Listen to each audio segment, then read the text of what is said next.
When you think about fashion design, what's the first image that comes to mind?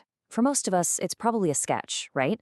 A moment of pure artistic inspiration. Well, today, we're going to pull back the curtain and show you the hidden world of science, strategy, and deep research that happens long before a single pencil line is ever drawn. Yeah, this is the image we all know and love. The artist in their studio, just flooded with colors and creativity.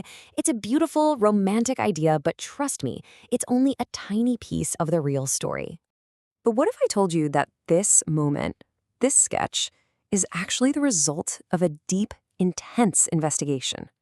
What if the most critical design decisions are made way before this even happens? Let's dive into that hidden process. And it all begins at the most fundamental level you can imagine, the material.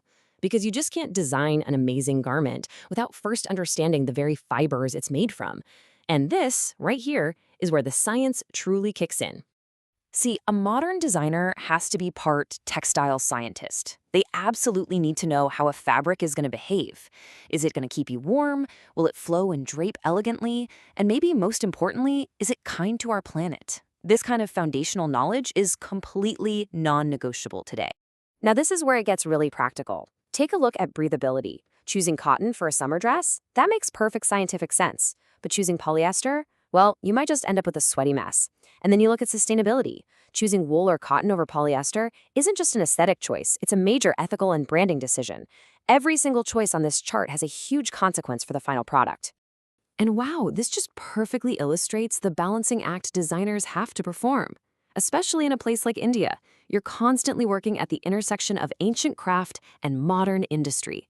A designer needs to appreciate the art of a handloom weaver just as much as they understand the mechanics of a high-speed industrial spinning machine. It's two worlds combined into one. Okay, so the fabric is chosen. What's next? Color, of course. But in today's world, picking a color isn't just an artistic decision. It's an ethical and legal minefield. This is all about designing with a conscience. So here's a crucial distinction you need to know about. Azo versus azo-free dyes. Now, azo dyes are often cheaper, but they can be incredibly toxic and are totally banned in major markets like the European Union. So choosing azo-free isn't just some nice eco-friendly gesture. It's the absolute basic requirement for any brand that wants to have a global presence. And here's why that choice is so critical. Meet REACH. It's a powerful European regulation, and you can think of it like a super strict gatekeeper. If your collection contains any one of over 1,000 restricted chemicals, including those azo dyes, you simply cannot sell your products in the EU. It is a hard line that shapes material choices all over the world. So how does a designer actually prove their collection is the real deal when it comes to sustainability? Well, that's where GOTS comes in. This certification is basically the gold standard. It tells consumers, buyers, everyone that your organic claims are credible and that you've covered everything from the chemicals you use to the social responsibility of your supply chain. And you know, these rules aren't just for global exports. In local textile hubs like in Tamil Nadu, the zero liquid discharge rule is an absolute game changer. It forces dyeing facilities to treat and recycle every last drop of water. This means designers have a huge responsibility to choose manufacturing partners who actually comply, directly impacting the local environment for the better.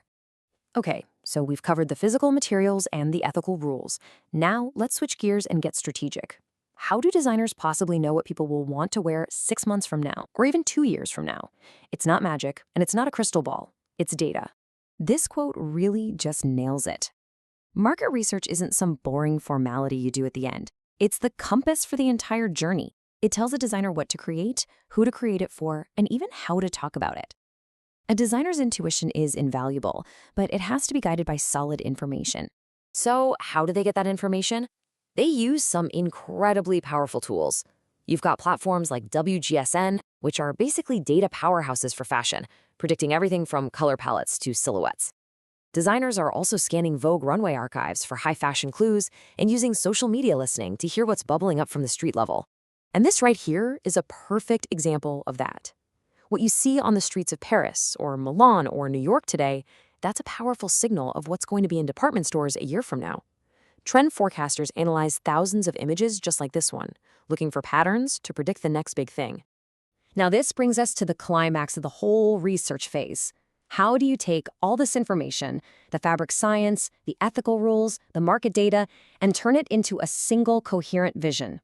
You build a mood board. A mood board is so much more than just a collage. As this definition puts it, it's a conceptual compass. It's a strategic tool that distills all that complex research into a clear visual story. You could say it's the first time the collection's soul becomes visible. And making one is a really methodical process. You don't just randomly pin images that look cool. You start with your audience, you do all the research we just talked about, and you carefully curate every single element, from fabric swatches to keywords, to tell a powerful and focused story. And here is what you get. This isn't just inspiration, this is a blueprint. Every single person on the team, from the pattern maker to the marketer, can look at this board and instantly understand the mission. It ensures every garment in the collection feels like it belongs to the same family. So that romantic image of the lone artist, yeah, we can say it's officially outdated. The modern fashion designer is a true hybrid. Part artist, of course, but also part scientist, part strategist, and part ethicist. It's a role that demands incredible expertise across all the fields we just explored. Which leaves us with a really fascinating question for the future. You know, in a world of AI, lightning-fast trends, and the growing demand for sustainability, what's going to be the next essential skill for the fashion designer of tomorrow? What new science will they need to master? Definitely something to think about.